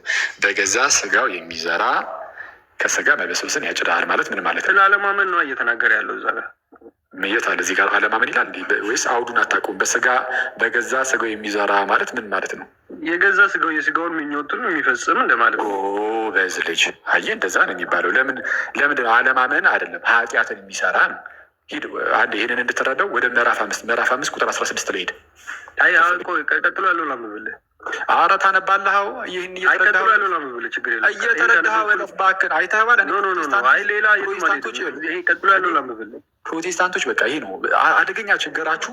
የእግዚአብሔርን ቃል ማወቅ አንተ ስትፈልግ ትዘላለህ። እኔ አልዘለልኩም። አውዱን እየተከተልን እያንዳንዱ ለእኔው እኮ ነው ያልኩት። ቁጥር 5 ሳይሆን እዛው ከፍ ብለህ ምዕራፍ 5 ቁጥር 16 ላይ እንድትረዳው እኮ ነው በስጋ መዝራት ምን ማለት እንደሆነ። ምን ይላል ምዕራፍ 5 ቁጥር 16? አስቀድሜም እንዳሉ እንደዚህ ያሉትን የሚያደርጉ የእግዚአብሔርን መንግስት አይወርሱም። የሚፈስ ግን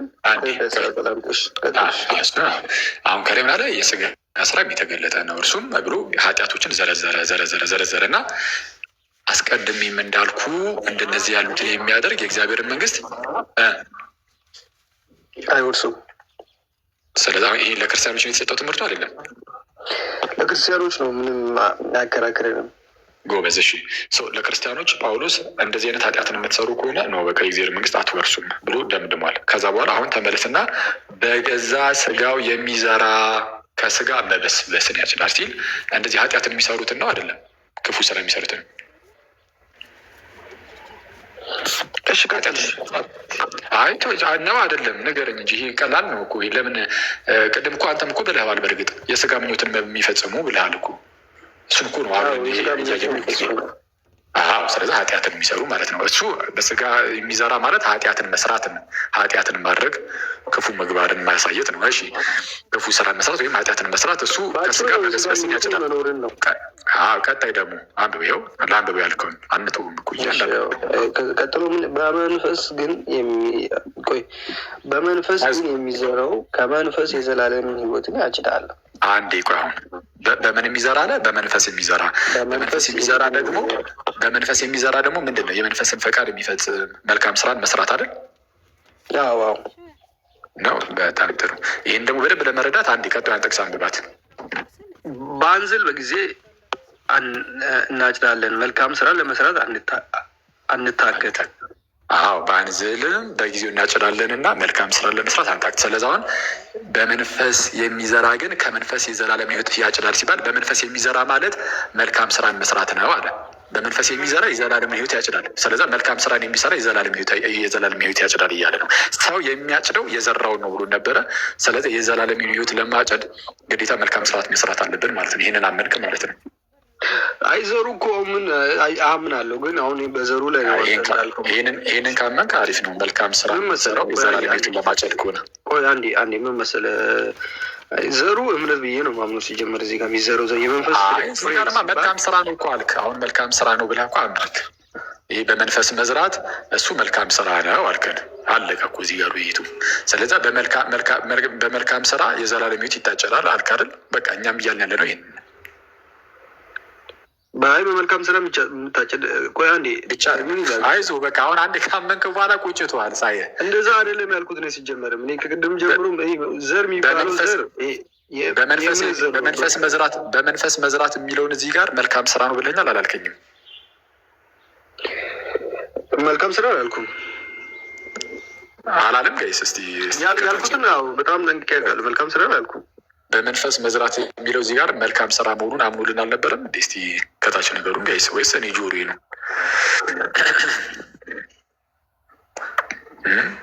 አምኗል አላመነም? ይኸውልህ ብሏል እያሉ ነው ከታች። ውሸቱን ነው ብሏል። እሺ ችግር የለውም። አሁን አንተ ባትልም ራሱ ግን ችግር መጽሐፍ ቅዱስ ለመጽሐፍ ቅዱስ ታማኝ ከሆንክ እዛው ጋር ስለሚናገር አያሳስብም። በመንፈስ የሚዘራ ግን ከመንፈስ የዘላለምን ሕይወት ያጭዳል ካለ በኋላ ቀጣዩ ምንድን ነው የሚለው? እስቲ አንብቦ ነው ጳውሎስ እዛው ጋር ይመለሳል። ኦኬ በአንዝል በጊዜው አንታክት መልካም ስራ ምናምን ስራ ምናምን ነው የሚለው። ምናምን አትበል፣ የእግዚአብሔር ቃል ነው። በስንት ስርዓት አንብብ። በአንዝል በጊዜው እናጭዳለን መልካም ስራ ለመስራት አንታከት ይላል። በአንዝልም በጊዜው አሁን ከላይ ምን ብሎ ነው? በመንፈስ የሚዘራ ግን ከመንፈስ የዘላለምን ሕይወት ያጭዳል ካለ በኋላ በአንዝልም በጊዜው እናጭዳለንና መልካም ስራን ለመስራት አንታክት። ስለዛ በመንፈስ መዝራት ይኸው ከሚታጨደው አንጻር መልካም ስራ እንደሆነ ራሱ እኮ እዚያው ጋር እኮ ቀጣዩ ጥቅስ እኮ ነገረ። ስለዛ ቃዶሽ እኔ ለአንተ ያለኝ አንድ ምክር ተወው። ይሄ አሁን ይዘኸው የቆየኸውን እንግዲህ ከልጅነትም ጀምሮ ሊሆን ይችላል፣ ለብዙ ጊዜም ሊሆን ይችላል። ያስከውን ይህንን የፕሮቴስታንት አስተምህሮ ተወው እና ወደ መጽሐፍ ቅዱሱ ተመለስ። አለቀ። ያኔ የምትወደውን ጌታ ታገኘዋለህ። ጌታን አትወድም ምናምን ብዬ አላስብም። የምትወደው ከሆነ ጌታን መጽሐፍ ቅዱስን የምትወድ ከሆነ ለዚህ ለምትወደው መጽሐፍ ቅዱስ መጀመሪያ መታመን አለብህ። ጌታን የምትወደው ከሆነ የምርን በመላት በቃ መጽሐፍ ቅዱስ ላይም ባለው መልኩ መቀበል ያለብህ ጌታን እና ቀስ ብለህ ረጋ ብለህ ይህንን ነገር ብታየው መልካም ነው። ከዚህ በኋላ ግን እንደው ዝም ብሎ ጉንጭ አልፋ ክርክር ብቻ ነው የሚሆንብን። እግዚአብሔር ያክብርልኝ። በርታ፣ አይዞ ሲስ። እሺ ቆይ አንድ ነገር ብቻ አውርቼ ችግር ካዱሽ ከፈለግ በውስጥ አውራ ቆይ አንዴ ቃ ብቻ ባውራ ደስ ይለኛል። ካዱሽ ፕሊስ ሰማያዊ አይደል ሄድክ እንዴ? አዎ አንተ ኳሱን አየህ? ዛሬ ምን ደግሞ ሴኔጋል ሁለቱም ለዛው በጣም ብዙ አሁን በሴኔጋል ራሱ እኔ እንደ ዮሐን ከሃዲ አይቻላል